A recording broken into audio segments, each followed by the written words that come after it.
This video will show you how to add a dependent into financial wellness software system. So once you complete the personal information of the taxpayer, selecting their filing status, so you're going to have to enter their personal information. Once you enter their personal information, we want to click continue. So now we can go ahead and add the dependent information. Since my personal information page was already completed, it brought me to this so I can select dependent. However, if you're just starting the return, once you complete the personal information page, the next screen is going to ask you if you have dependents to enter, and you're going to select yes or no. Okay, so I'm going to go ahead and go here to click on dependents so I can add a dependent.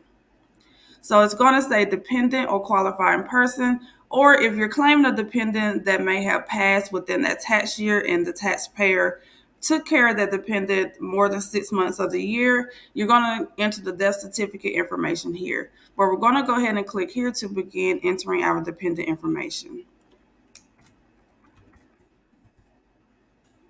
Okay, so as you see, I tapped all the way down, and when I got to the last name, the system is automatically going to pull the taxpayer's last name. So just make sure you pay attention to that, because if the dependent's last name is different than the taxpayer, you want to make sure you change that information here.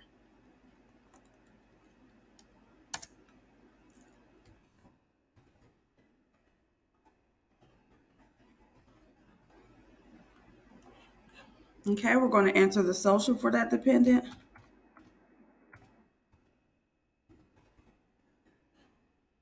Okay, so it's basically asking if that dependent was a citizen, U.S. national, or resident alien. We're going to go ahead and select yes. If you select no, it's not going to generate the earned income credit for you.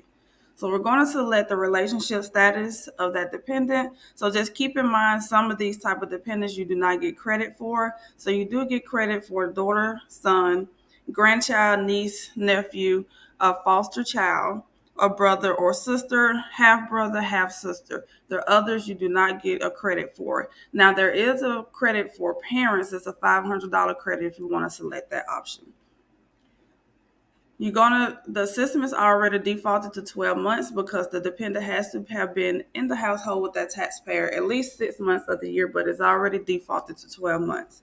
If any of these options apply to your dependent, make sure you select that option, and you're going to select continue. So that is how you enter your dependent information into the system.